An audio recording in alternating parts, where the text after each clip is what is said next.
and provides substantial access to supports to make that housing viable, whether it's autism and adults aging with that diagnosis, or whether it's temporary foreign workers in the country. Even without citizenship status, people still have rights to housing within a housing system. There are flaws, there are benefits, and there are things to look at. But one of the things that it relies on is something else that Adam Smith talks about quite heavily, which is a heavily regulated real estate market to protect the right to a fundamental necessity of life. And COVID, as I said, has made this completely apparent to us. So our government is investing heavily now into 3 new chapters of the National Housing Strategy to build on the $56 billion investments we've already made. And they are around supportive housing. They are around urban, rural, and northern Indigenous housing, which adds to the other 3 chapters of the Indigenous housing stream, which are the 3 national Indigenous organizations and the housing they provide on their lands governed by treaty. And then the final piece of the puzzle is to do exactly what the Netherlands have done, which is to build out a very strong co-op and social housing sector and a nonprofit sector to protect the human rights of Canadians who have precarious housing as one of the elements that defines the precarious circumstances and the dangerous circumstances that they often live in. So our government's committed to achieving this, but I am less confident that simply standing back and let the invisible hand of the market is going to deliver the response we need. We need proactive, we need substantial, and we need intelligent investments into all forms of housing to make sure all forms of people have access to the security they need to live the lives that they're guaranteed under the charter in our country, but also under the international obligations we've signed on to through the United Nations. And if you look at the Sustainable Development Goals, those too speak to the need to secure housing as a way to realize people's full human rights. I would quote Leilani Fari, the former UN rapporteur on housing, who said, "You cannot realize your human rights without housing. Therefore, housing, while it may not be a fundamental human right, it is certainly key to realizing all human rights." And if we're going to approach this issue from a market-based perspective, I would caution us to simply surrender the lives of so many people around the world to market forces, when in fact it's government and public policy that's going to deliver safety, security, and eventually realize people's full human rights on this planet, whether it's in a city, a rural community, an Indigenous community, or an emerging economy.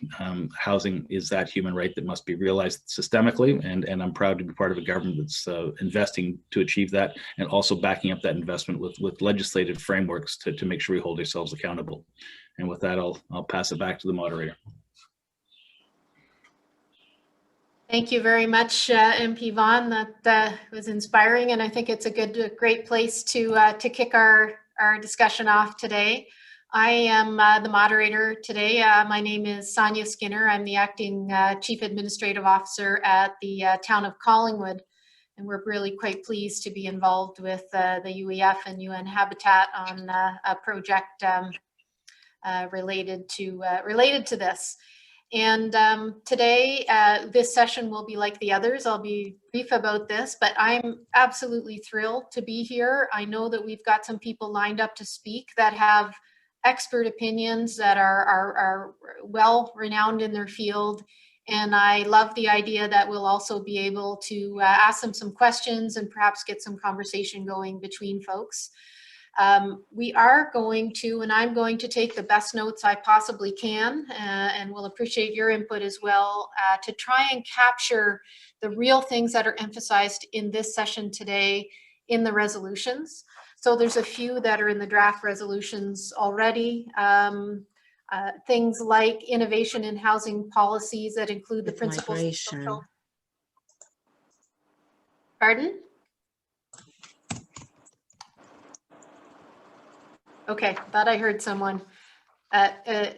Innovation in housing policies, including social inclusion, financing models for housing, partnerships with governments to mobilize resources. As MP Vaughan talked about, the right to housing as a human right and a gateway to other rights, the effects that COVID has had and what it has shown us. And so those are the kinds of things that I want to hopefully capture from the conversation today. In order to stay on time, we have about 8 speakers. Each will have 5 minutes. Please self-police. If I will also set a timer so I can start to wave when you're getting close to your 5 minutes. In addition to the 5 minutes, panelists will then be able to speak. And the panelists are not expected to do a presentation, although they can if they'd wish, but they can respond to what they've heard from our wonderful introductory speakers. And if all works out well, we'll have about 20 minutes at the end when everybody participating, and particularly the speakers and the panelists, can have a conversation about some of the very important topics that have come up. And I will do a very short 3-minute sum up at the end to talk about what I heard from you as being important for our resolutions today. So with that, unless there's questions about the procedure, I will go to our first speaker, and Michaela Kauer. Michaela, are you here? Oh, yes, you are. Okay, wonderful. She is the director of the Brussels Liaison Office of Eurocities, and we'd love to hear, oh, yes, there you are. We'd love to hear your 5 minutes on this very important topic. Please go ahead. Yeah, I hope you can hear me. Do you hear me? Yes. Okay, good.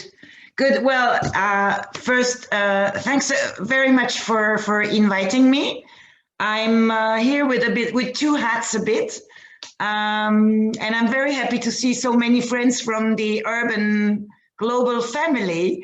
I just spotted Claudia Murray and Henk Baumann. So it's great to be here with you. I just come in, by the way, from the United Nations Forum of Mayors who took place in the morning until the afternoon. And I think this is going to be a very good connection between the 2 events. I think that's great that you do this. I'm very happy to talk a little bit about 2 things and share some thoughts. I've been listening to the speeches before and the contributions before. And let me start with maybe a little paradox intervention. I'm an urban feminist by heart and by definition. I do work for the city of Vienna, and I'm addicted to good housing policy. And this is what I'm really happy to have a job where it's possible to share both the lessons we learned in Vienna and the experience we made there. As you know, I mean, the example of the Netherlands has been mentioned, but I think one now should start talking about the Vienna example, because I think that learning from Vienna is also something, it's where you see that when you have a robust, resilient, inclusive, and holistic housing scheme in your city since many, many years, that is socially, environmentally, and economically a clever system, a resilient system, then you are also there with a crisis-proof system. And this is not only important in the light of the last global financial crisis, I would say. This has been more and more obvious when we look at the health crisis with the COVID-19 pandemic.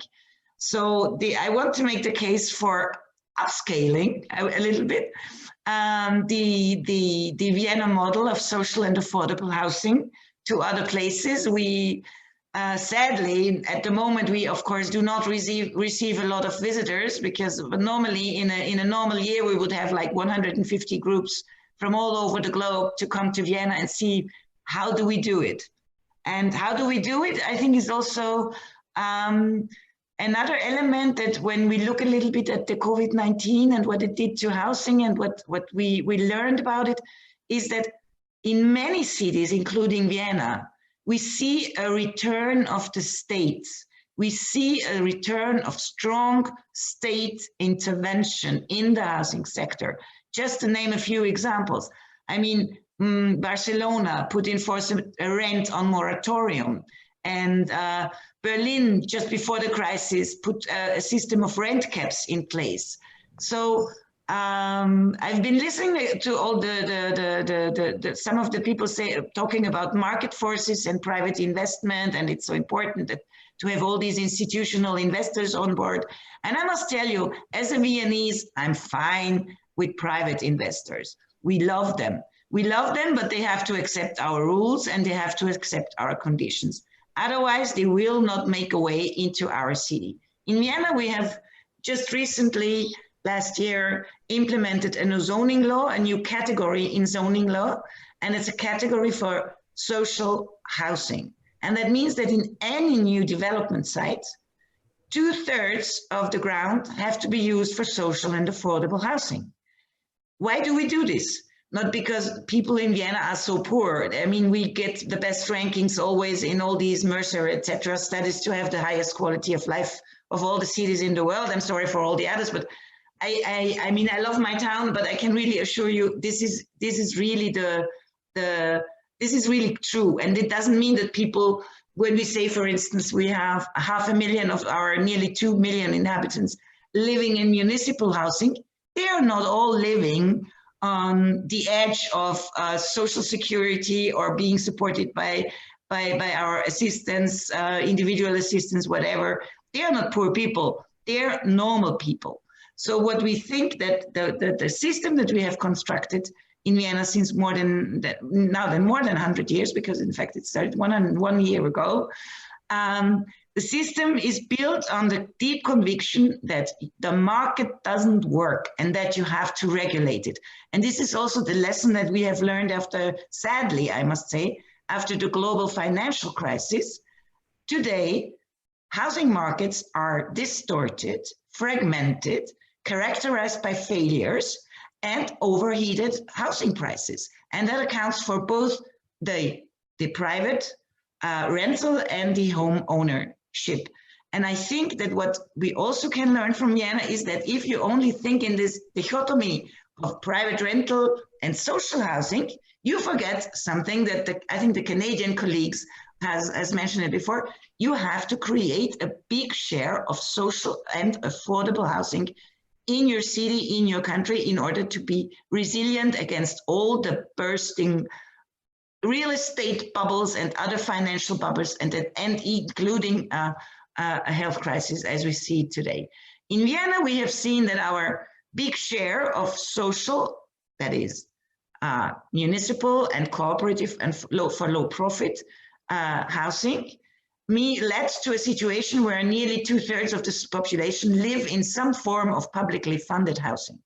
And it has also, yeah. Could I please get you to wrap up in the next 30 seconds or so? And thank you. Hours about Vienna, of course. No, but that has also led us to be a little bit more resistant against the effects of financialization of the housing markets and also some of the touristifications we have seen in many other cities. So the time is too short, but I'll just try to, I think I made my point. I think that if you choose private investors, be sure that they are the good ones, that they don't have profit margins, that do not allow you to build long-term affordable housing. And when you talk about finances and in housing, never forget that there's two people who are always, or two groups of people who will always also pay for it. And that's the tenants or the people who buy the apartment, plus the taxpayers, because they care for all the infrastructure below and above ground that is needed to develop a good housing site. So I think make the case also for strong tenants protection and participation of people when you talk about housing, but there's also an economic reason to this. Thank you so much. Thank you very much. That's the drawback with these wonderful conversations. We have so many people who know so much. Thank you very much. And the second speaker, and I'm not sure if, okay, the second speaker is Zhengting Zhu. Did I do a good job on the pronunciation? And welcome.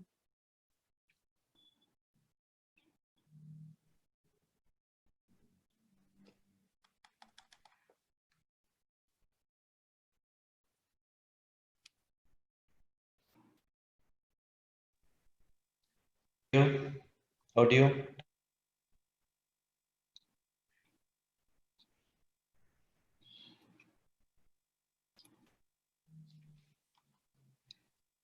Okay, I can't hear, and anybody else can hear?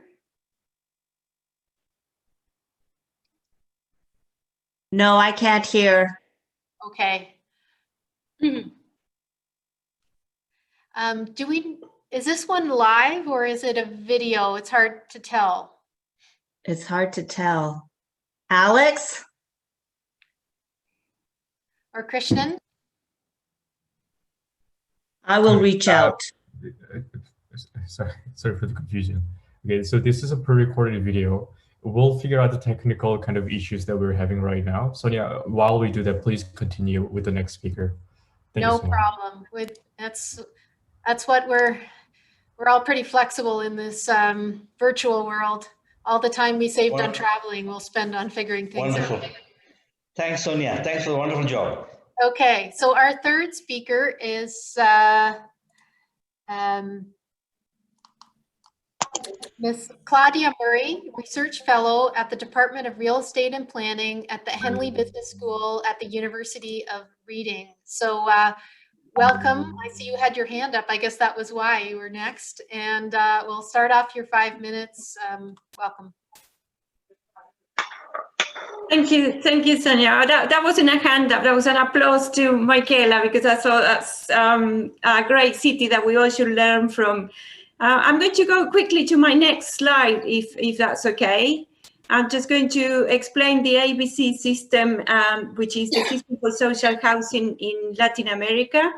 The main important thing to say about this is that social housing is housing to buy, to purchase at an affordable price.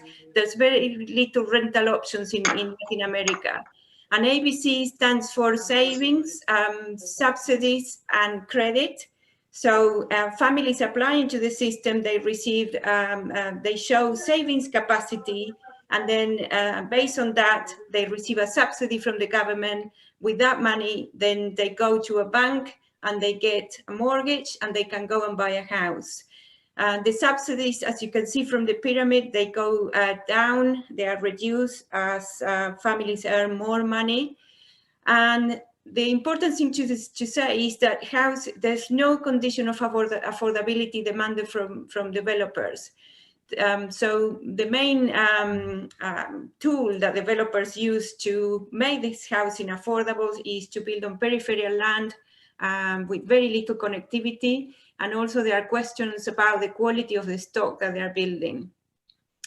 Latin America has been using this system for decades, and now some countries have found that all this housing stock is of very little value, and some families are still paying these mortgages, and they are unable to sell the house because there's no secondary market for these houses.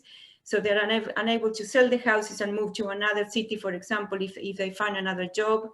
There's issues about overcrowding because there's land shortages, and in large cities, there's no more land to develop on the periphery. So new families are having to stay, new parents with their families, and raise their own families with their parents. There is also the fragmentation of urban space in society, because these neighborhoods are built according to the subsidies they receive from the state. So there's a whole area where houses are valued at 30,000 euros and another area 40,000 euros and so on. There's no social mix. And the last problem with this is that most of Latin American people are in the informal sector. So they are unable to save, and they're unable to, they don't even have a bank account to demonstrate savings capacity. So the ABC system fails for 40% of the population in the region. My next slide, please. So if you see, the solution for this was to tap into the remittances that are sent to some countries, particularly in Latin America. This shows the growth in remittances for 2019. And as you can see, the top country is Venezuela. Because of the crisis, there are lots of families living abroad and sending money to their families back home. So some cooperative banks, they develop mortgages for these special cases. And so you can see now the ABC system being implemented in Central America as well. The question now for this is what's going to happen with COVID-19, with all these with all these mortgages. because the job losses are going, we know that they're hitting particularly hard to lower sectors of the population that they cannot work from home. So the remittances are also at risk as well, because the same happens across the globe. So countries, for example, where migrants are working in the leisure industry are the most affected. So there is a potential mass default in all the ABC system, and this is across Latin America. And if we see what can happen with the housing stock that is being delivered, can we show my next slide, please? And that's my final one. We can see what happens to when there is a financial crisis like the one we had in 2008. Mexico had the ABC system building towns across the border with the US, because in these towns there were large factories that they were producing goods to sell to the US market. That was the only factory and the only source of employment in the area. So when they built the houses, they took the ABC system, and while they were having a job in the factory, that was fine. But when demand slowed down in the US for all these goods, then factories either closed down or they had to make redundancies, and people couldn't afford the houses anymore. They just threw the keys to the bank. And as a result, for this reason and also other reasons as well, Mexico has a stock of abandoned houses that today stands to 650,000 units. So there is an environmental cost with all of the body carbon that these houses have. There's also the social cost and financial cost. And my question to all regions in Latin America, all the governments, is where are the rental options in the whole region? Why we keep ignoring other forms of ownership, like indigenous communal land agreements, for example. There's been allegedly a group of pro-left governments that took over the region until very recent, but they did nothing to change the overwhelming preference for private property in the region. There are some barriers that they are alleged to rental options. If you could wrap up in about 30 seconds. Yes, so. This is my last comment. Okay. So on the supply side, there are problems with maintenance issues, because the government is saying that their property is usually vandalized. On the demand side, there is no trust in governments for the delivery of rental options. And there is also the cultural problem with renters seen as losers. But I think there is hope, because communities can manage their own social housing estates. There's also very successful cases of housing associations in Europe that can be transferred. And also in systems like transport, for example, where previously people used their cars to move, now people in Sao Paulo, in Brazil, they are using more and more the public transport, because it's faster than the car. So the cultural change is possible. All we need is the government willingness to help and consider other forms of tenure. Thank you for your attention. Thank you very much. That's an interesting view on things and what can happen. Evan, if you're ready for that, then we'll try again for Ms. Zunqing Zhu.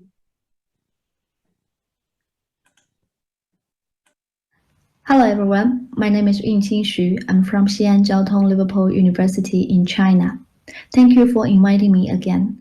Following my previous topic about land value capture last year, I would like to discuss flexibility for greater livability based on a study between Canada and China. As we get into the inventory stage, we are faced with a more complex situation while trying to meet higher requirements for regeneration. This is partly because of the concept of quality of life is evolving with both objective and subjective indicators as people compare with others and themselves in the past.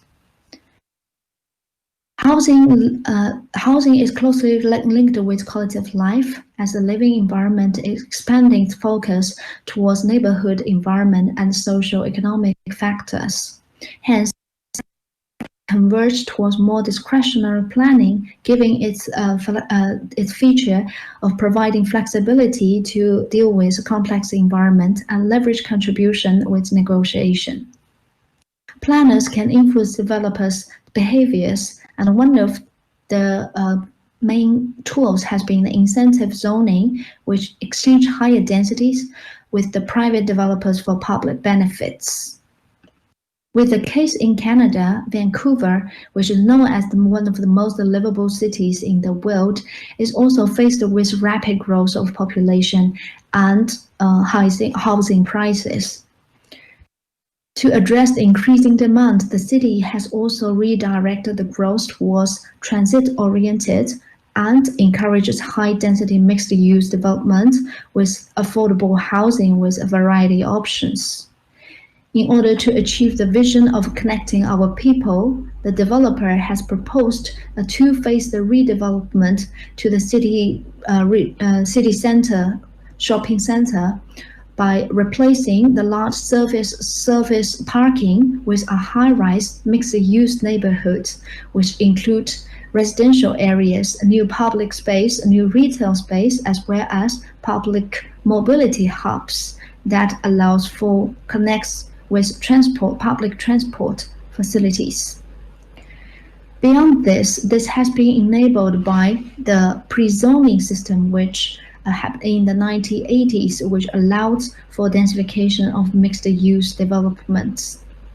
It also involves a process of 3 major public hearings, which collects the public opinions that has been actively addressed by both the developer and the city. Through negotiation, the developer agreed to make extra contribution to housing and public amenities access, while the city also promised to provide a greater flexibility in both the FAR bonus and FAR transfer between the Plot 1 and Plot 2. While on the other side, in China case, there actually has been a massive redevelopment project in central area of Shanghai, named Taipingqiao. It also has similar densification process with mixed-use development. At that time, the Shanghai government has been under the pressure of repositioning itself and also improve the living condition of the central area. Hence, the vision has been concentrated on transmitting towards a fashionable and high-end commercial and recreational establishments. The developer, as a result, has proposed a redevelopment project with massive green space and man-made lake in the central area, which was followed by massive high-end residential areas and office buildings afterwards. Great support has been given by the government, including speedy relocation, as well as the approval of increase of FAR from around only 1 to as much as 3. However, in this process, the urban neighborhood, which involves as many as 70,000 residents, has been rather excluded from this process. So as a reflection and conclusion, the two projects do share many commonalities. However, the institutional framework and procedure vary and has been quite different. So what has been achieved in China has rather been a non-institutional flexibility or administrative discretion process, which is also linked with equity and sustainability problems. The limited practice of such flexible tools afterwards has also been ascribed by literature to the institutional barriers in China, including the land use system and the land ownership system. However, before reaching a final conclusion, I would suggest we to have a reconsideration of whether the rigidness and flexibility can actually coexist. Of course, this would be based on a collective efforts of massive institutional redesigning and capacity building. Not to say many new problems to be solved that include like game theory issues, inequality problem, and the low quality problems, which is partly related to the flexibility itself. However, we do believe that flexibility is the answer for complexity. but it only needs to be proceeded with an institutionalized way. Thank you very much for your attention. That's all from me. I do hope that I can bring you to the Shanghai case one day when the COVID-19 is uplifted. Thank you all.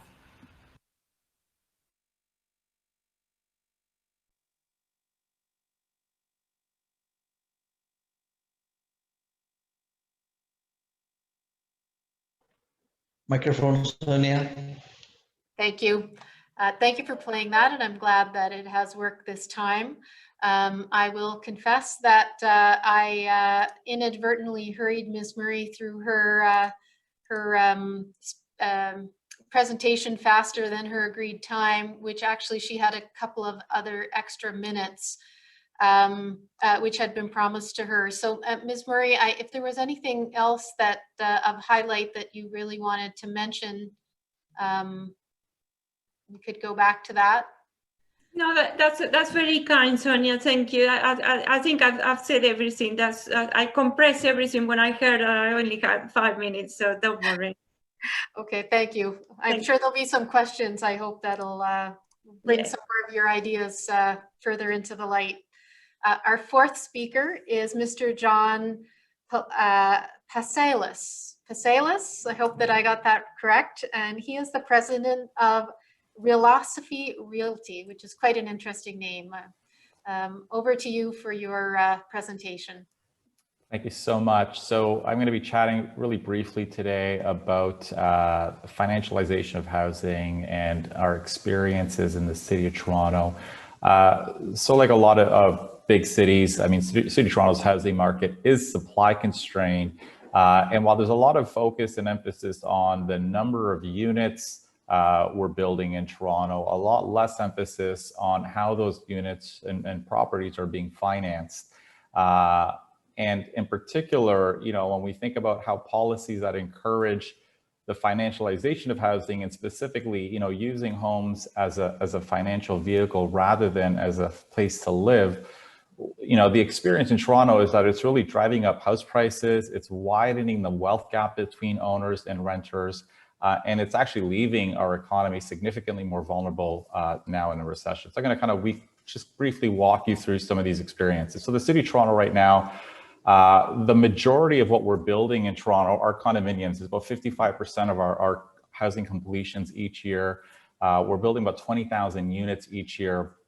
And when we look at who's buying these, it's predominantly investors. It's about 80% of these units are being bought by investors. And the investors are so significant, you know, even CMHC, our federal housing regulator, came out and said that these investors, and I'm quoting them now, may have played a critical role in increasing the supply of new housing in Canada. We therefore caution that actions curtailing investors' interest in financing new homes construction could impact long-term housing supply adversely. Now, the challenge with this is observing that investors are driving our housing market does not mean that we need them, because it's ignoring the fact that we need to understand why investors are driving pre-construction condo sales in Toronto. And when we ask those questions, one of the primary reasons is financing. You know, in Canada, you can buy a home with a 5% down payment and get government insurance, but you cannot buy a pre-construction condominium with a 5% down payment because builders typically need 20% of the purchase price payable and stagger periods over 1 to 3 years upfront, which means you need to have a lot of cash upfront if you're buying a condominium. This does not work well for end users. It works well for investors because they're more leveraged, and many of these investors are basically what they're doing is taking money out of the equity of their existing home or their other investment properties, effectively refinancing them and using those as down payments. And this is completely skewing the entire purpose of mortgage financing. I mean, to quote, I think it was Manuel Albers, he wrote that mortgage markets were transformed from being a facilitating market for homeowners in need of credit to one increasingly facilitating global investment. Now in Toronto, it's not global investment, it's domestic investment. But at the end of the day, mortgage financing now is being used to really encourage speculative purchases by investors. The other reason investors are driving the condominium, pre-construction condominium market is that they basically will price out end users. They're outbidding end users. And there are a lot of reasons, both financial and behavioral in the literature as to why they're doing it. But it has actually kind of created a very odd dynamic in Toronto's housing market. In traditional markets, if you're buying a pre-construction property, typically you'd expect to pay a little bit less than resale properties because there's inherent risks. The building might fail, it may not get built, there could be delays, the quality might not be great. But in Toronto, it's the opposite. Pre-construction condominiums actually sell for 31% more than resale properties.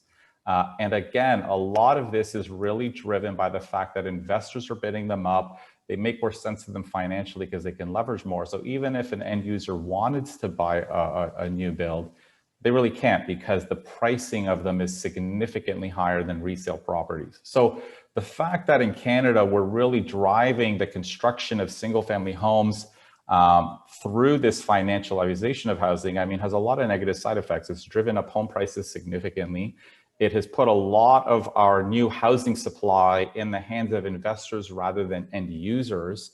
It has widened the wealth gap between homeowners and renters because a lot of these investors are in fact homeowners. And is actually, I mean, when investors drive the majority of your new housing supply, as we're starting to find out today, is that in the period of recession, you inevitably are more than likely to overshoot the market, which means you're more likely to overbuild because your demand is driven by behavioral factors and exuberance and investors rather than the underlying demand from end users. And that's really what we're finding today. Right now, condo, apartment, rental inventory, which is pretty much all we've been building on the rental side, is 250% higher than it was a year ago. Condo apartments for sale are significantly higher than it was a year ago. So again, this is kind of has made our entire housing market significantly more vulnerable today. And I'll leave it at that. Perfect. You brought it in at exactly 5 minutes, which is helpful. I actually just did a quick calculation on the time available, and we have about, if everyone speaks for 5 minutes, my calculation is we have about 10 minutes of more speaking than we have time available. So we'll try and hold everyone to the 5 minutes. That was very interesting. I hadn't thought about the Toronto, being around the corner from us, I hadn't thought about the Toronto market in that way, but it makes sense to me. And speaking of being around the corner, the next speaker is Andrew Marchenko. I think I finally figured out how to pronounce his name correctly, and I know that he does business here in Collingwood, and he is the principal of Parataxis Design and Development Corporation. Over to you, Andrew. Thank you, Sonia. Firstly, thank you to all the organizers for this event and for inviting me. It's an honor to be part of this group and to be presenting to it. So as most of us doing, I will be speaking about the goal 11 within the 17 goals. And within that, there's a lot of targets that each, I believe, justifies a presentation on its own. But I'll be concentrating on the two goals that deal with affordable and attainable housing and also public spaces. So if you look at target, the target, Canada being a vast country, is replete in wealth and space, and yet we can't provide public spaces for them. And a lot of that has to do with policy that's embedded at all levels of government, but also it's the developers that are leading that, so historically, we were used to provide streets that were beautiful, engaging, safe, and those streets led to amazing public spaces in the way of commercial spaces or recreational areas, and that was at all scales. But what's happened is when the developer started leading more and more developer, they figured out that we can get more units by making the lots narrower and narrower. And as a result, all you see is garage doors. So why would you possibly want to walk in that environment? And so that led to even worse, where there are no sidewalks. And neighborhoods can't be called that because really they're a collection of, they box bedrooms, but everybody gets out of their house and drives because there's no place to walk to, and it's not a safe, engaging place to walk within. I've just been made aware that I'm not sharing my screen. I apologize for that. So, and then if you go out, you're lucky enough to sit and enjoy the cars going by and cars parking as the amenity that's being offered. And so what's happened is the segregated density is leading to incredible pressure on downtown, where there is one amenity, but by allowing residential to be developed in pockets and not providing the public spaces a relief to that density, then all of the people end up being downtown, putting incredible growth pressure on downtown, which then forces long-term residents out because they cannot afford to work where they're living. And that quaint character of the downtown completely changes to the point where it's no longer attracting people. So if you look at a higher end example, here's a building that's been designed, but by designing it and repeating it 21 times, walking there is no longer engaging or interesting. And why would you walk there? And once people get in their cars, they drive right past their the commercial core of this development. And so despite spending a lot of money on this, by skimping on the architecture, by skimping on the provision of public spaces, this development has been stale. And contrast that to work we're designing and developing. This is in contrast to that, where the whole project is based on a collection of public spaces throughout that are not private, they're public. And the buildings that enclose that are of a density that allow the developer to offer all levels of housing, going from attainable to market rate. And so the whole thing is based on not the architecture. It's not based on buildings that are precious set pieces, but rather buildings that can contain the spaces within that. And the spaces, again, are public. Everybody can enjoy them. All the amenities are public. But the unit on top of here could be large or small, but everybody gets to enjoy that. And there's a whole range of those spaces heading to the more and more intimate and more private, insofar as this is meant more for residents as opposed to visitors as well. And so the key was, with that public space, we now have the density to support housing. That gives a whole range. So in this example, this could be either live-work unit, or this could be commercial or workshop at the bottom, office on top. We're planning 2 floors of attainable, and then market rate on top. And so the building itself is not just, the mixed use is not just for the development, but right across the board. And so what are the solutions? So we spoke about density. It's provided on a conditional of it being mixed use and providing the housing options, as opposed to just doing, high-end stores and restaurants and residential. And the mixed use, what it allows you to do is all of a sudden allow a change in the use of the development without that development becoming sterile as the markets change. Making sure that amenities are provided at all scales. Streets are safe, because that is the thing that connects residents, both young and old, that can't drive. It connects them to the rest of the community. Designing things that are pedestrian. If you could please wrap up in about 30 seconds. I will. Thank you. And public spaces, designing an architecture that respects that public scale, and using appropriate building types. And that's key, because if you allow types that the uses within can change, the whole project becomes sustainable, as opposed to having to rip it down. And lastly, we have a situation of opportunity, which basically brings together not necessarily the most positive circumstances, but together, COVID is allowing us to stop and reevaluating, much as all the speakers have been doing today. Climate change is giving us undeniable proof that we cannot continue as we're doing. The markets are now supporting both mixed use and returning to community as opposed to high rise. And the key for making this happen is that the people funding this are actually encouraged by the profits that can be made on a different building type. So thank you again. Thank you, Sonia, for hosting, and thank you all for your attention. Wonderful. Where there's some interesting examples there in the pictures, and good food for thought. So our sixth speaker, there's two of them in this session for their 5 minutes, are sharing Archana Vyas from an advisor at the Housing Development Division, and Indro Bhattacharya, advisor, housing system performance, I think both from Peel region. So welcome, and I'll kick off your 5 minutes. Looking forward to it. Okay.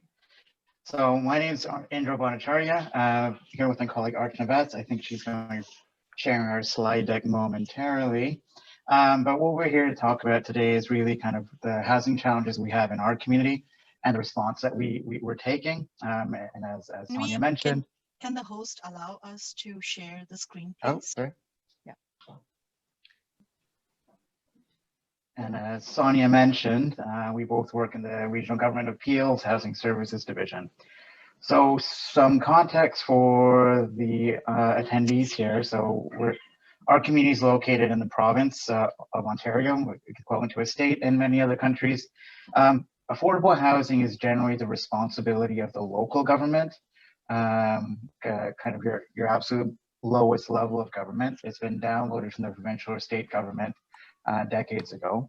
And what this means effectively is that affordable housing is generally funded with a lot of difficulty through local property-based taxes and not collective income taxes. I just want to check in to see if the slide deck is up. I'm wondering if perhaps Evan has that capability to allow the sharing, because I don't see anything that. Okay, maybe I can. No, yeah, host. We'll make sure that you get that up. Let's just maybe if we could pause briefly. I don't want you to miss that opportunity. I'm not seeing an option here that I can change anything. Evan? Or Ilda?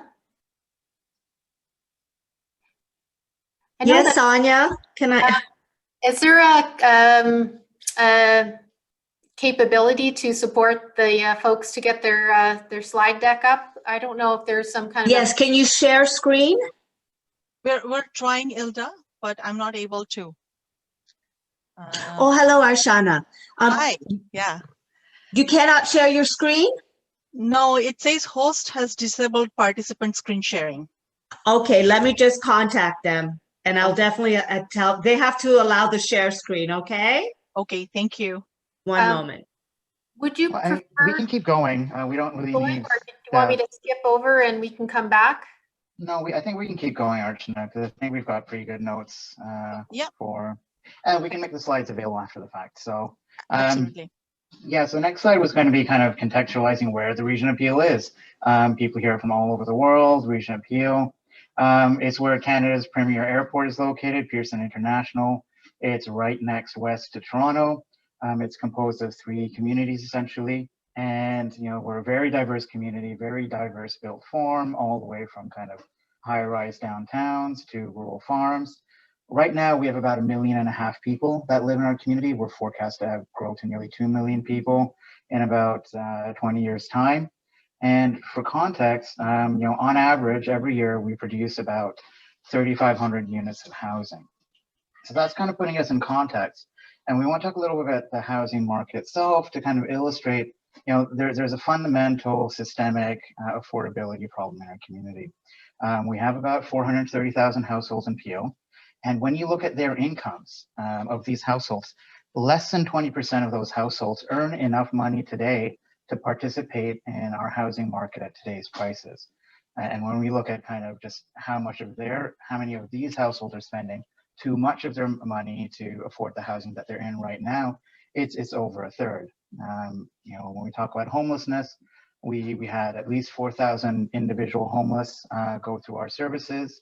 We have 13,000 unoccupied dwellings in the Region of Peel per our national census, and almost 3,000 units are listed on short stay rental services in our community. So what we're really looking at is, you know, our housing market is not only unaffordable, but we have houses sitting empty that could otherwise be used for people that are homeless. And you know, that's kind of a situation, and to kind of, as John was kind of highlighting, kind of how it is in terms of investment and the function of investment in housing. 97% of our housing market is essentially privately controlled. And that's okay. But what that means for us as government is that we really only have influence over the tiniest sliver of the housing market with the tools that we have in place now. So what we do know is that the current housing market really does not address low and middle income needs. And what we're really looking at is that, you know, to have a real dent in this, we need systemic solutions, not just, you know, kind of little design things right here and there, but real systemic solutions to kind of help people. And in terms of what we've been doing, you know, we haven't just thrown up our hands with the 3% that we do have influence over. As a local government, oh my gosh, that's with all the back and forth with the, Archana, I'll just turn it over to you to speak about the housing master plan that we did to help kind of address building conditions. Because I see that Evan is also back with us in this session, I'm hoping, Evan, if you have control over the participants' permissions, you can allow a screen sharing for Archana. Thank you. Great. Archana, if you could kindly share it with me on Zoom's chat privately, then I'll be able to put it up on the screen for you. Okay, I will try that. But we can also continue, and then we can definitely. Okay, I'm going to try that first. Because the setting is on right now, allowing all participants to share. I'm not sure why. Okay. It's not. Yeah, I'm not sure why either, but I'm trying to share. I was earlier trying to share the file with Ilda, and I'll try to share again with you. If it doesn't work, it's okay. We will definitely share the deck with the participants. So I've tried to share with you, but if it doesn't work, Evan, I'll continue. Indro set a very nice kind of leading into the housing master plan.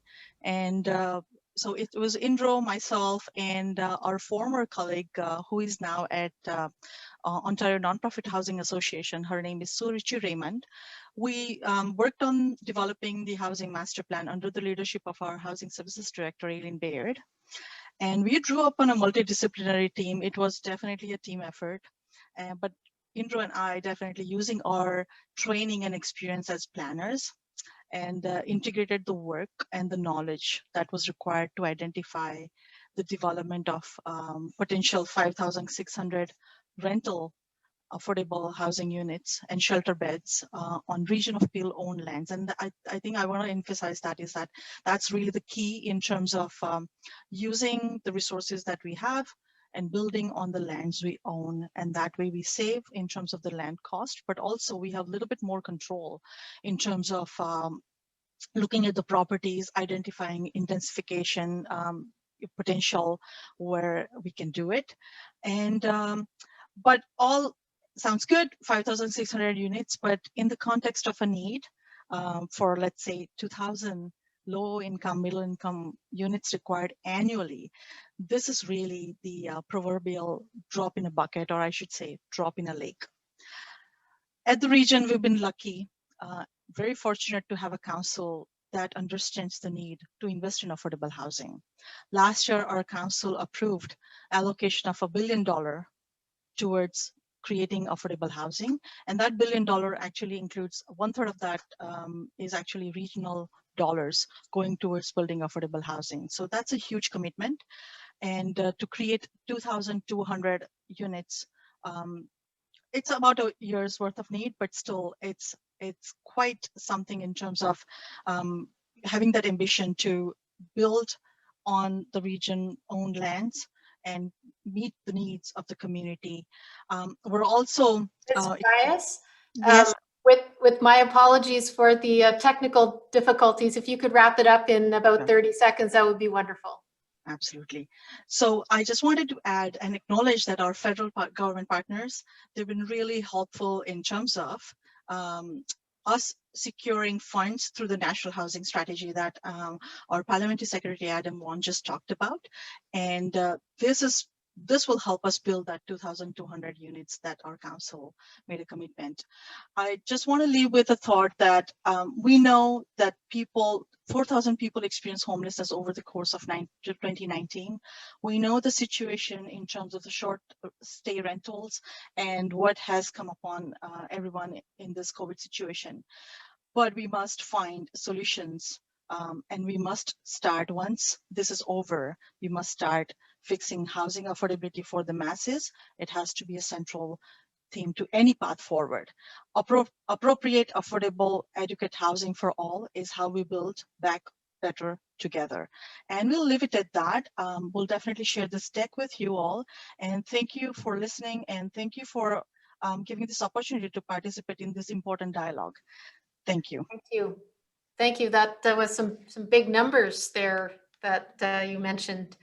Our second last speaker, who are putting some of the interesting concepts on the table, is Patricio Zambrano Barragan from the Housing and Urban Development Specialist from the Inter-American Development Bank. Wonderful, and we'll kick off your 5 minutes of wonderful ideas right now. Thank you, Sonia. It's a pleasure to be here, everyone.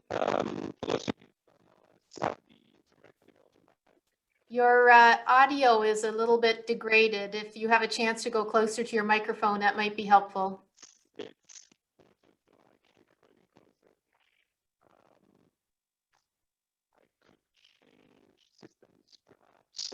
If you want to go to the next person.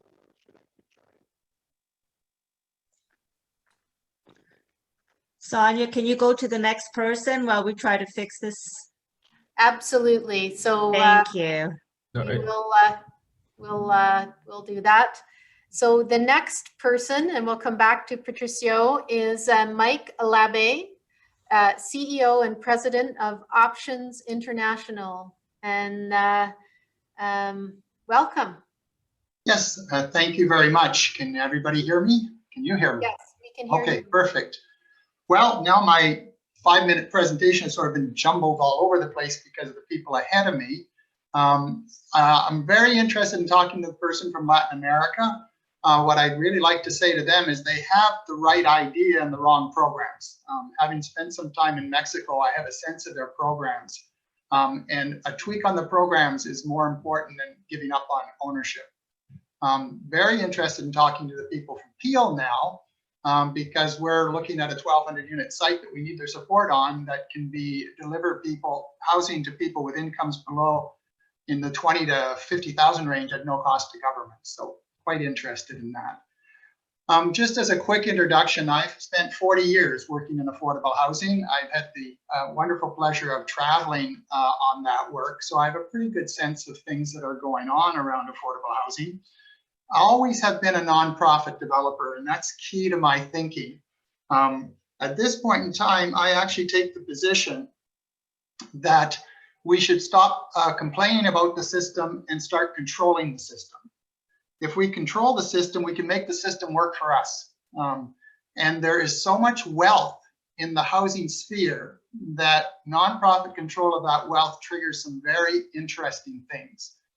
So context from my perspective, we now have a government that has promised to address the housing needs of Canadians by 2030, and would only need about $300 billion to do that if they continue doing it through subsidized programs. So I don't think that's realistic. I think what is realistic is certainly providing the support they're currently providing to housing programs, generally rental housing.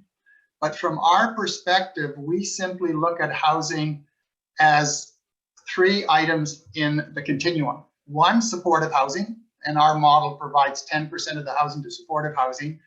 2, affordable housing, period. We do not pay any attention to tenure, we pay attention to results. And 3, market housing, and only 10% of our units go towards market housing. So as you probably already picked up, we focus on ownership. Ownership offers some wonderful opportunities to serve lower income people without net cost to government. And clearly we need something that has no net cost to government, because if we're controlling the system, all we have to control is land. In the city of Toronto, there's 100,000 units worth of land controlled by government. If that were all directed towards affordable housing, we would begin to address the scale of problem that we have in Toronto, but we tend to focus the land on more than just affordable housing because we don't have the money to support it. So what we've discovered by focusing on ownership is, one, ownership is better for people, right? We have all the literature to know that that's the case. Two, and very significant and interesting from a public policy point of view, it's 25% less expensive to build and operate ownership than rental.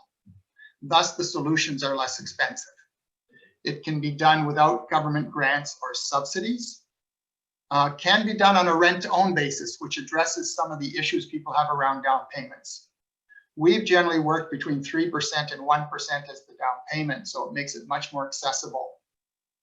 The financial structure can be designed so that the financing that you create allows you to perpetually provide a portfolio for low-income people. So each unit that we develop puts $400,000 into a pool of money that allows you to reinvest that over and over again to be able to provide perpetuity to the housing that you're delivering. So our model basically at this point in time uses loans rather than grants and uses CMHC's, CMHC's shared appreciation mortgage pool as a way of getting the mortgages that people carry to a minimum. And then those mortgages are able to be carried through CMHC funding at under 1.5% on a 10-year term. So what it means is you can start to target larger numbers of units because it doesn't create grant requirements out of government. So our target right now for the Toronto area is 5,000 units. It's 10,000 units for Ontario and 25,000 units for the country on an annual basis.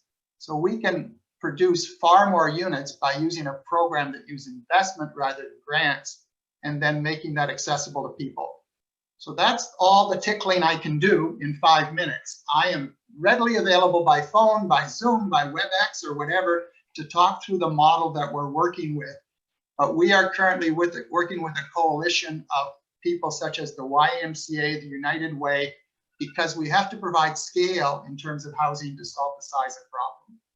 And so I will look forward to the ability to talk to more of you related to that from anywhere you want to reach out to me from. And I'll demonstrate how you can start to provide the housing at no net cost to government. And that gives us the scale that we're looking for. But it has to be done by nonprofits.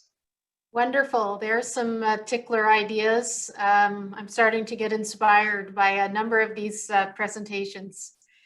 It'll be fun putting some suggestions together for the resolutions. Now I'm hoping we can go back to Mr. Zambrano Barragan and that your microphone will work. Let's give that another try, please. I just switched to different Bluetooth headphones, so hopefully that's better. It's perfect for Good. me. Okay. Great. Thanks for your patience. I was telling you, in case you don't know, the Inter-American Development Bank, we are a development agency. We're one of the main sources of development financing in Latin America and the Caribbean. And historically, housing and urban development has been integral to our DNA. Our very first loan operations in the 1960s were actually in neighborhood upgrading.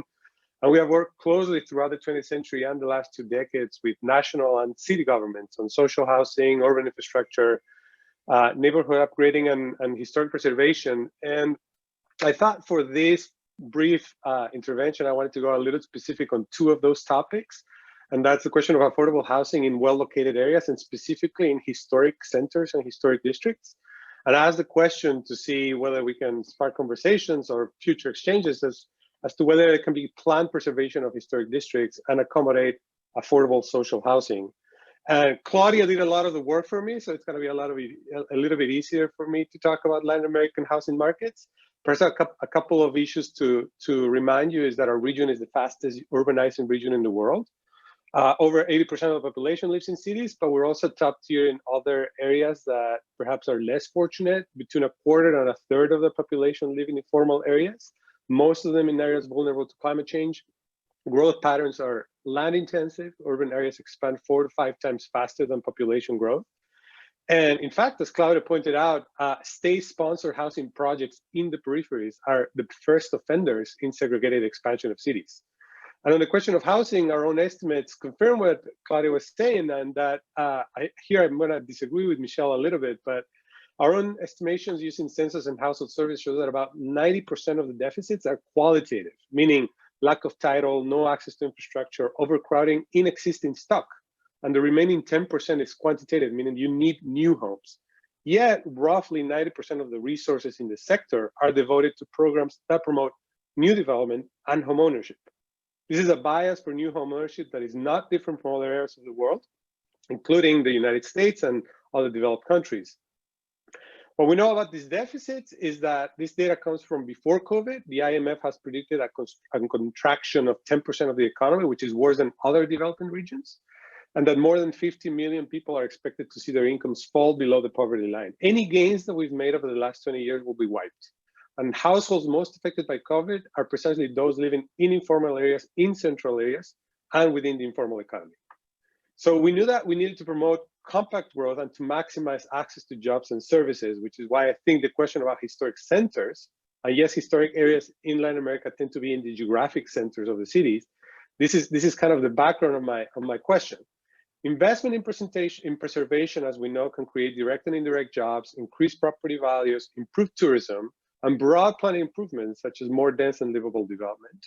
And the IDB has worked with cities like Quito in Ecuador, Santo Domingo, the Dominican Republic, to spark reinvestment in these areas. Yet historic regions or centers, even today, continue to lose its residential function and continue to concentrate some of the lowest income households in these cities. The accusation that preservation perhaps restricts development and limits housing supply may yet prove true, but there's very little on that data on that. And gentrification and displacement are being felt, but also we need to measure it better.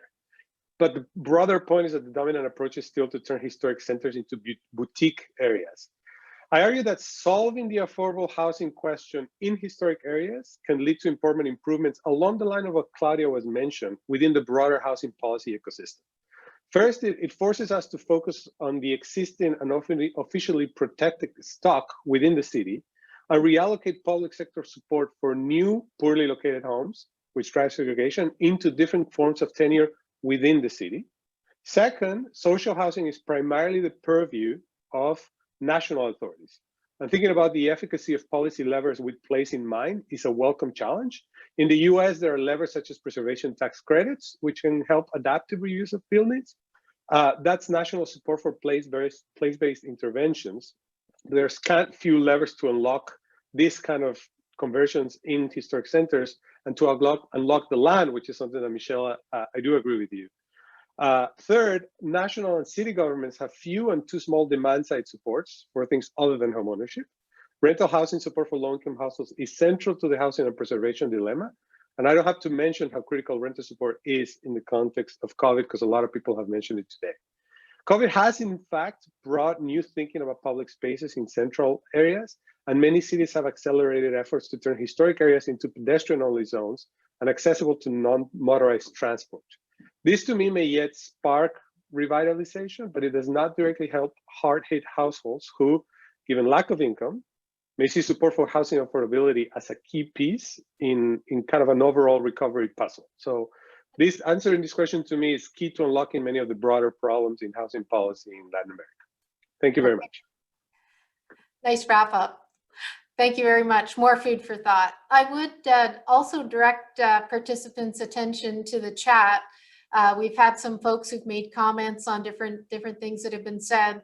And I think this is very healthy that we have a respectful and kind dialogue, because that's part of what we need for the resolutions, to understand the breadth of opinions and the types of things that you are, as practitioners and experts and interested parties, experiencing across the world.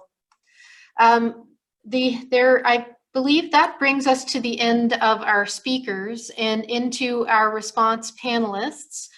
And we have 3 of them who are slated, 5 of them who are slated to speak for 5 minutes each.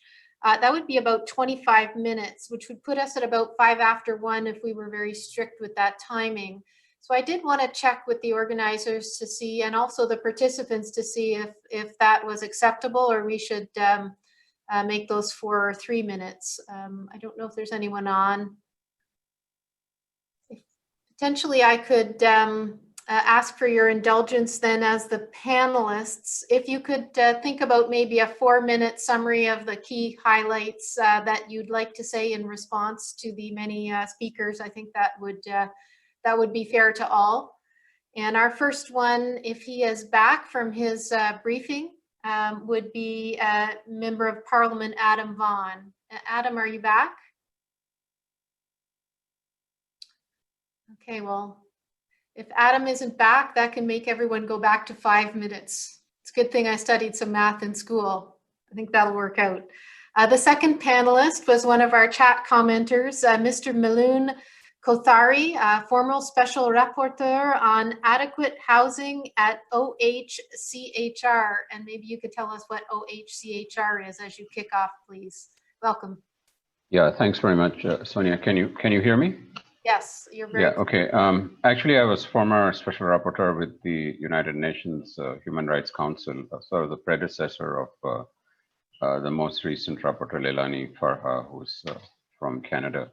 I just wanted to say that there's a very interesting tension in the debate between what Adam Vaughan was saying about the federal government adopting a right to housing approach and John Pascalis from Toronto talking about the enormous amount of investment, speculative investment that is there in the housing market, which essentially makes housing a commodity. And so the big challenge we face is how do we transition from the speculative market and treating of housing as a commodity to housing as a basic right, a social good. And I think this is where the sort of practical work needs to be done. And I think that all the work done over the last 20 years with the housing right to housing mandate in the UN, we are now on the current rapporteur is the fourth rapporteur, actually shows very clearly that you need a really strong role of the state. We cannot leave affordable housing to developers. All the examples that were given from Europe, Vienna, Holland, Barcelona, are all based on a very strong hand of the state, and that strong hand actually needs to include regulation to regulate property. And I just wanted to say, point out to everybody that over the last 30 years of the UN Human Rights Program, there are a number of operational hard and soft law standards that have been developed on how do you implement the right to adequate housing in different parts of the world. And I'll just refer to some of these instruments because perhaps these could be also figure in the resolution that emerges so that people know how to go forward. So one of them is the UN Basic Principles and Guidelines on Development-Based Displacement and Evictions, which actually clearly say that states should, I'm quoting, states should take specific preventative measures to avoid or eliminate underlying causes of evictions, such as speculation in land and real estates, and that states should review the operation and regulation of the housing and tenancy market, and when necessary, intervene to ensure that market forces do not increase the vulnerability of low-income groups.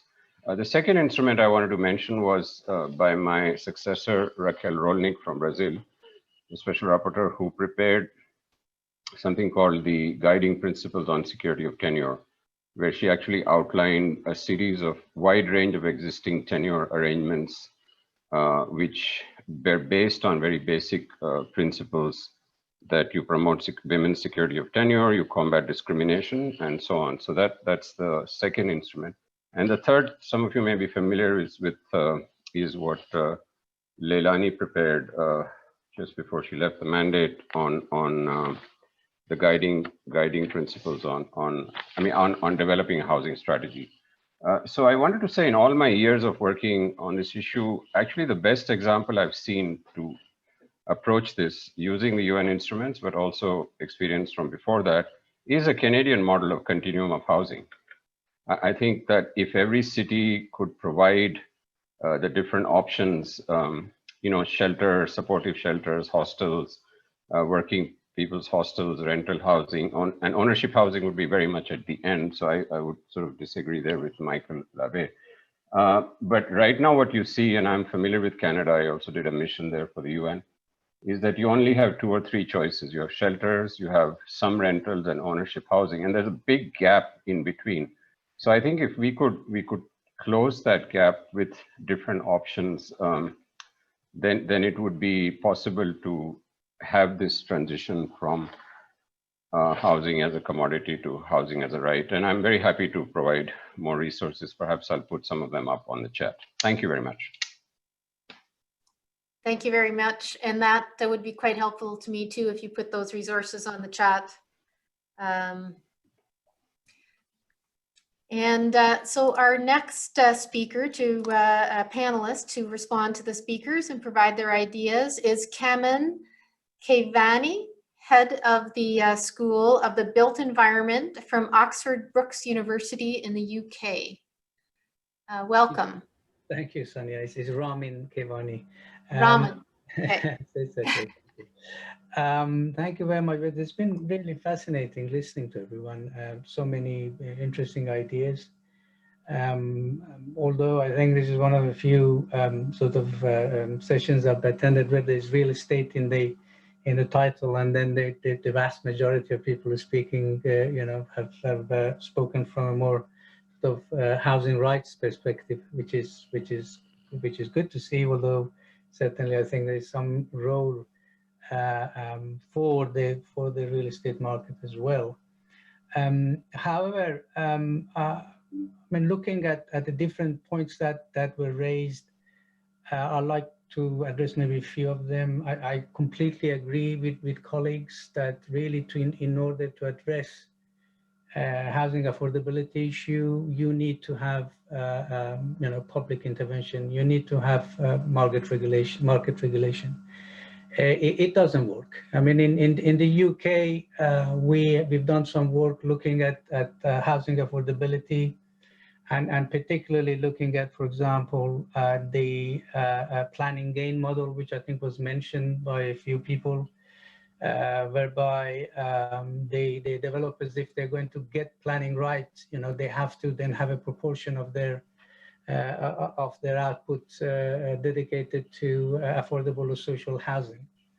But in the UK particularly, we have shifted because of the changing market situation to a viability, what's called viability clause has been introduced, whereby the developers can make a case whereby they can argue against requirements for affordable housing delivery by saying that the development is not viable, and it will take them finally, to the Secretary of State who can rule on that. So let's say that yes, whether or not the development is viable, and of course in a down market, then that tends to be very much the case. But what we also found was that actually the local authority housing officers who are negotiating with these developers often do not have the knowledge to be able to properly really engage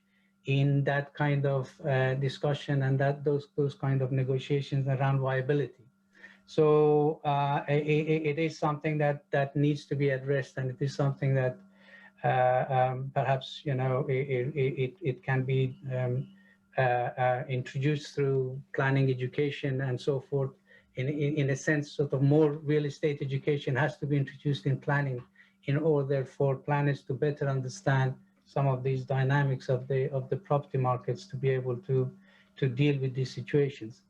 Some of the points that were raised in respect of the Global South and Latin America particularly, well, I've done some work in Brazil, and certainly I think a lot of the issues raised there are absolutely correct. But overall, there is this whole thing about the markets being the driving in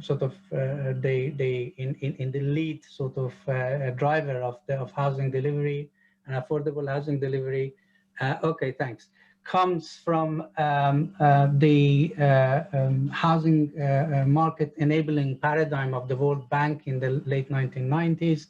But as I think a lot of people have pointed out, there are severe institutional constraints. There are constraints in terms of regulation of the market, constraints in terms of the mortgage markets and the lack of capacity of the financial markets for providing mortgages in the global south, and also in terms of the private market institutions themselves in terms of actually functioning in an effective and efficient manner.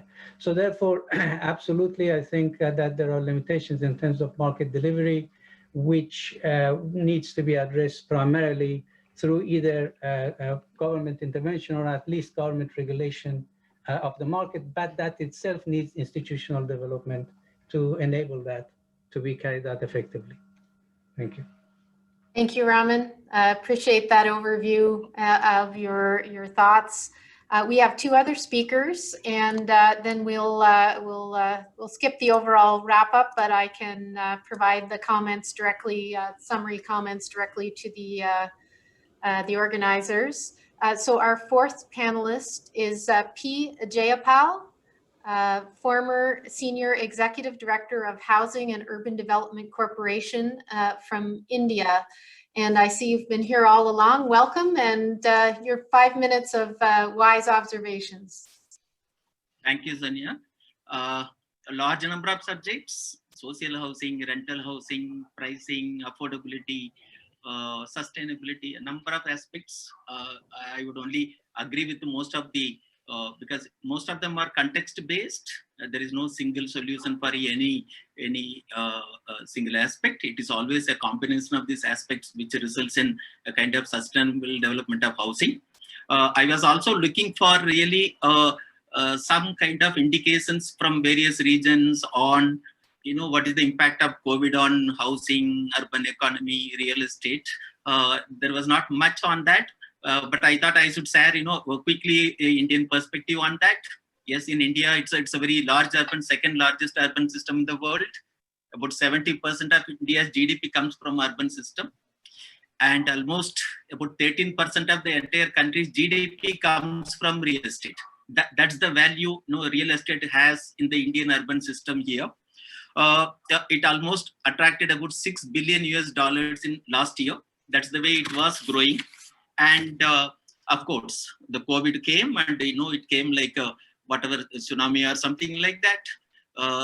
In fact, our housing is one of the market which is in the top 10 price appreciating housing markets internationally. However, the whole within 6 months, a lot of negative impact on that. And in fact, we were expecting the real estate sector in India to reach almost a market size of $1 trillion by 2030. We hope we will go back to that shortly. In fact, the government itself has been giving a very consistent support for affordable housing in India, allowing FDI up to 100% for townships, constructing about 20 million houses in urban areas. That's a huge number compared to many other countries. By 2022, which itself will bring in about 1.2 crore jobs. That's the way it has been, and a large number of special funds allocated, affordable housing fund, and also a special fund known as alternative investment fund, where the housing projects have been installed to support them. So it's always a kind of combination of these efforts, particularly with respect to government support, which can really sustain this. And this COVID, in fact, the last 6 months, the new launches have almost become zero. The cost of inputs have increased, labor have disappeared, they have all gone back to their native places. There is a tight lending norms by banks, and also all construction activity had to be stopped. That's the way the last 6 months for the housing and real estate activity. But yes, things are brightening up. I'm sure that must be the situation throughout the world now. Yes, the real estate sector is really likely to be handicapped on short time.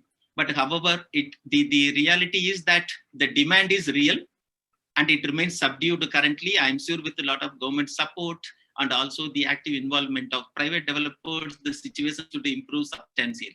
Thank you. Thank you very much. I commented earlier about some large numbers, but I think we've just entered another order of magnitude. Thank you for that update. And our last speaker, panelist to comment on the speakers is Dika Nur. and she's in social development in the city of Toronto. So welcome, and your 5 minutes will be our last words on the topic today. Go ahead. Hi, can you hear me? Yes. Yes, thank you so much. I was afraid that, because sometimes with Zoom that happens.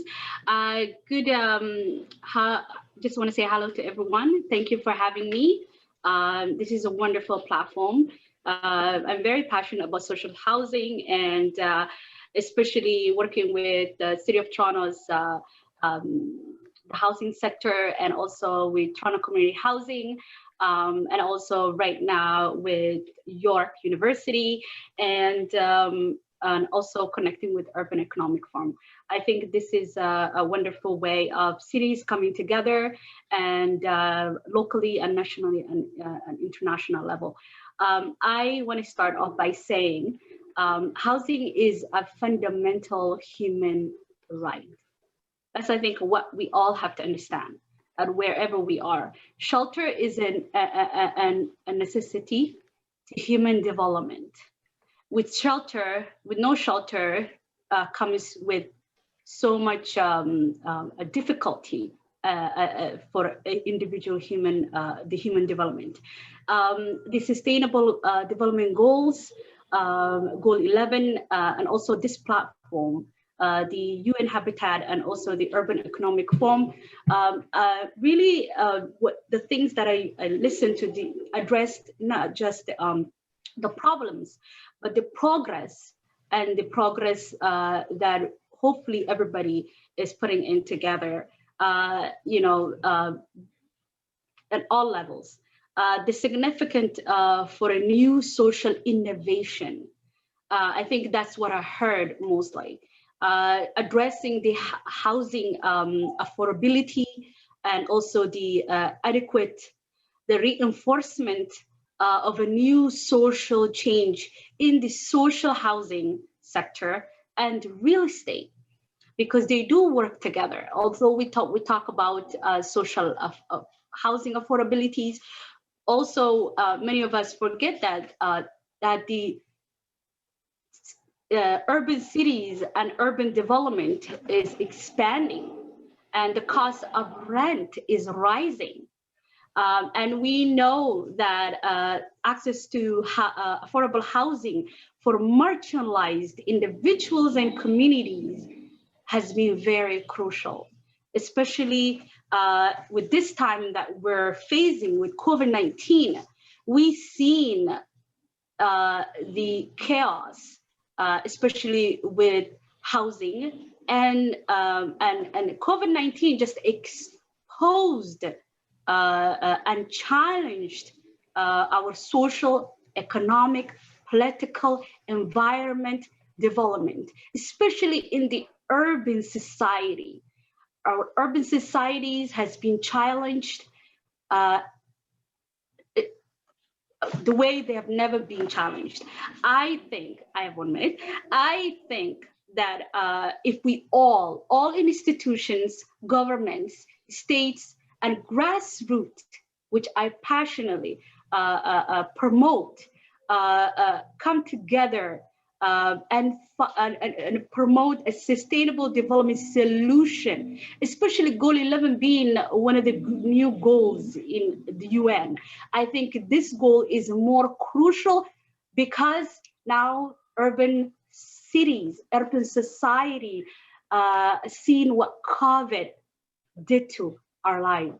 And I think we have to come together and really find ways to make sure that the next, I'm not saying, and we don't want next thing to come, but I think if something comes that we have no control of, that we can come together and really build a more prevention instead of going back to yeah, so I think, sorry, I'm just trying to count the minutes in, but thank you so much for having me. And you guys are all doing wonderful. Thank you. Thank you, everyone. Thank you very much, Ms. Nur. With that, that is the end of our speakers and panelists for today. Unfortunately, we don't have time for the interactive portion. I'll get you so you can have a short break before you recommence. I did hear some really impactful things today about urban form, about financing, about housing as a right, about housing as not an investment, but is in fact something that we live in. I feel very motivated, even to here in Collingwood, Ontario, to think about what that means for us and the diversity of forms going forward. I thank everyone profoundly, and will do my best to capture some of these very bright ideas in the suggestions for the resolutions that I'll put forward pending this session. So I'll turn it back. I don't know if there's someone from the organizing group that wants to talk thank you, about. Sonia, so much for curating the session. So because of we were running a little bit behind the schedule, we'll move on to the next section without taking time off for lunch. But if you're attendee, you're more than welcome to just take a quick break and then join the rest of the conference. So for clarification, we have 2 rooms here on Zoom. So where you're staying right now here is called room 2, and this is for theme 6 session 1. So if you're in this room, this is for theme 6 session 1, where about social inclusion and public participation, having Julie Ward as the curator of it. But if you are looking to join theme 4 session 2, which is urban transformation, shifting paradigms and urbanism, led by Camilla Wien, please click the end room button at the